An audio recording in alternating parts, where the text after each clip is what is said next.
Sonia Mabrouk, journaliste franco-tunisienne de renom, est devenue un visage familier de la télévision et de la radio française, grâce à son style d'interview incisif et à ses livres controversés.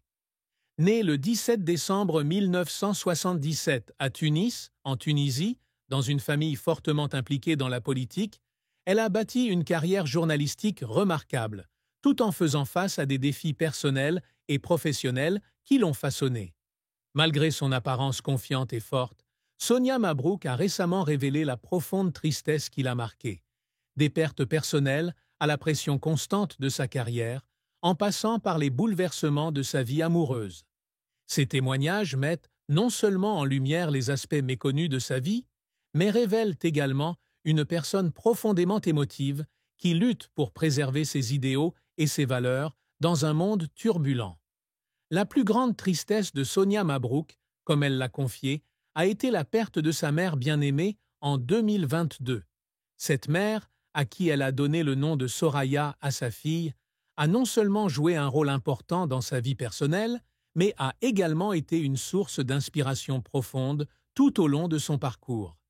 Le décès de sa mère a laissé un vide incommensurable dans son cœur, surtout au moment où elle s'est lancée dans la maternité à 46 ans. Dans une interview, Sonia a confié avec émotion que la perte de sa mère avait été une douleur qu'elle n'a jamais pu complètement surmonter, mais que la naissance de sa fille Soraya lui avait apporté un silence enchanteur dans sa vie trépidante. Cette tristesse était rendue encore plus poignante par les souvenirs de son enfance en Tunisie, où elle a grandi dans un foyer politiquement engagé, au milieu de conversations animées avec son grand-père, Monji Mabrouk, ancien ministre du Commerce sous le président Habib Bourguiba. Ces souvenirs, aussi précieux soient-ils, ont également suscité en elle un sentiment de perte, car elle n'avait plus la chance de partager ces moments avec sa mère. Outre sa souffrance personnelle, Sonia a dû faire face aux pressions d'une carrière journalistique, un domaine concurrentiel et scruté.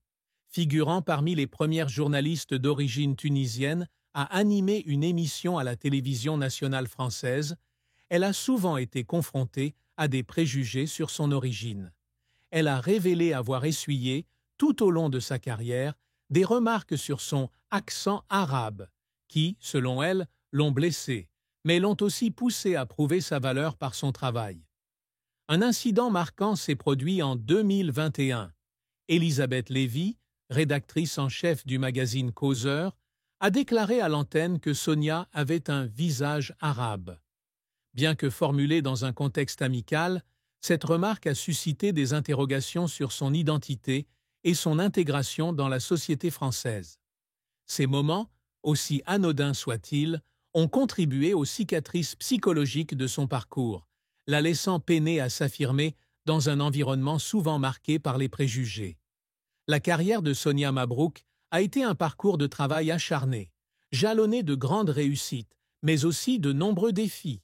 Dès son plus jeune âge, elle excelle dans ses études, obtenant son baccalauréat à 16 ans, puis intégrant l'Institut de commerce de Carthage, où elle termine ses études et devient également chargée de cours en commerce international et management.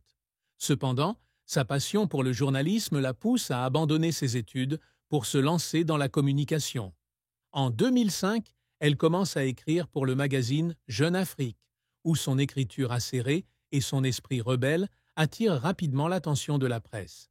En 2008, elle est invitée par Jean-Pierre Elkabbach à animer une émission sur Public Sénat, devenant ainsi la première femme tunisienne à occuper ce poste à la télévision nationale française.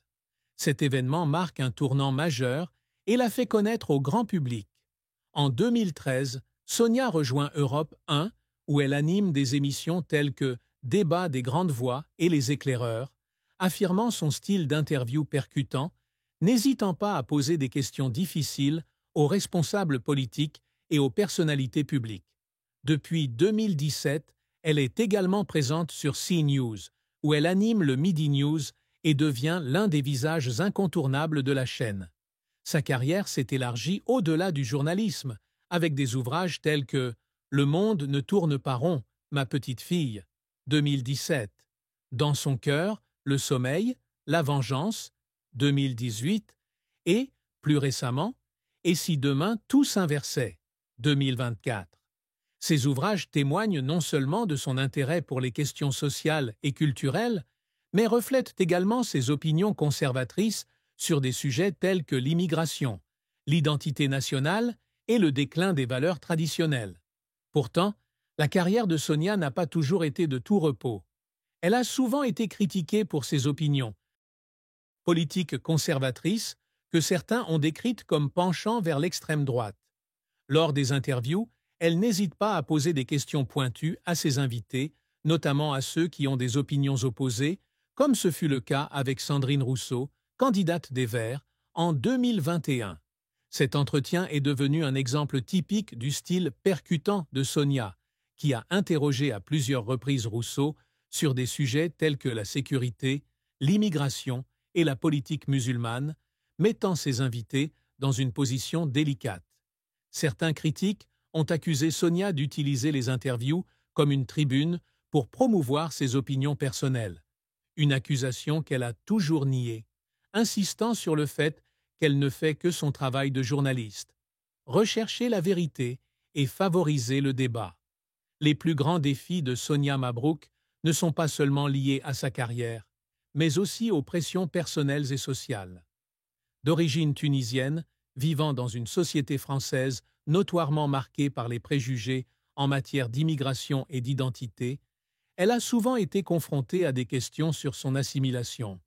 Bien qu'elle se déclare musulmane tout en étant profondément attachée aux principes laïques de la France, Sonia s'est publiquement opposée à ce qu'elle appelle l'invasion islamique et au mouvement woke, qu'elle perçoit comme une menace pour la culture occidentale.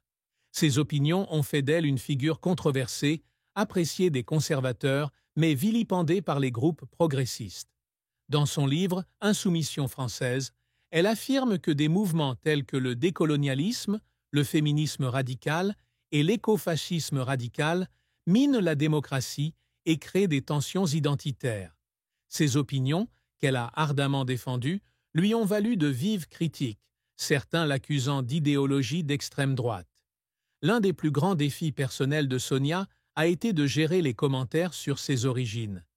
Elle a confié avoir subi tout au long de sa carrière des remarques sur son accent ou son apparence, ce qui lui a donné un sentiment d'isolement professionnel. Pourtant, elle a toujours choisi d'y répondre par son travail, utilisant son intelligence et son professionnalisme pour affirmer sa position. Un autre défi a été de concilier sa vie personnelle avec la nature exigeante du journalisme. Femme indépendante et ambitieuse, Sonia travaille souvent des horaires stressants, des interviews matinales sur Europe, aux émissions en direct sur CNews. Cela lui laissait peu de temps pour elle et sa famille, un état qui, elle l'avoue, l'a amenée à se sentir seule à certains moments de sa vie. La plus profonde tristesse que Sonia Mabrouk ait jamais ressentie, outre la perte de sa mère, est le sentiment que la société française qu'elle a choisie comme seconde patrie perd les valeurs fondamentales qui lui sont chères. Dans ses livres et ses interviews, elle a fréquemment déploré le déclin du bon sens et la montée de mouvements qu'elle perçoit comme des facteurs de division sociale. Elle écrit dans Douce France, où est passé ton bon sens, qu'elle aime la France, mais une France de valeurs traditionnelles, de paysages et de cohésion sociale, et non une France empêtrée dans des débats stériles sur le politiquement correct. Cette tristesse n'est pas seulement politique, elle est aussi profondément personnelle, car elle a le sentiment d'assister à la désintégration de ce qu'elle a aimé. Un moment particulièrement émouvant se produit lorsque Sonia interviewe l'ancien juge Georges Fenech sur CNews en 2025, alors qu'il fait la promotion d'Hermine, un roman sur sa défunte compagne. Au cours de l'interview, Sonia est submergée par l'émotion lorsque Fenech évoque la Tunisie, leur pays d'origine, et une chanson de Patrick Bruel qui évoque des souvenirs d'enfance.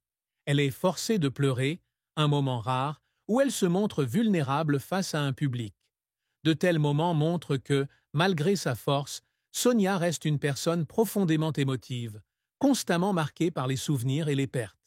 Sur le plan amoureux, Sonia Mabrouk a également avoué de tristes vérités sur son cheminement vers l'amour. Depuis 2018, elle est en couple avec le célèbre chef Guy Savoy, qu'elle décrit comme une personne déterminée et profondément dévouée à son travail, un sentiment qu'elle admire. Ils se sont mariés en 2021, mais en novembre 2022, ils ont annoncé leur séparation, un événement qui l'a exposé aux rumeurs et à la curiosité du public. Bien que Sonia n'ait pas beaucoup parlé des raisons de leur rupture, elle a confié que leurs emplois du temps chargés, avec des horaires de travail irréguliers, les empêchaient d'entretenir leur relation. Elle a confié que, si elle doit se lever tôt pour animer l'émission, Guy Savoy travaille souvent tard le soir, transformant leurs moments ensemble en moments volés. La rupture de ce mariage a été l'une des plus grandes tristesses de sa vie, car,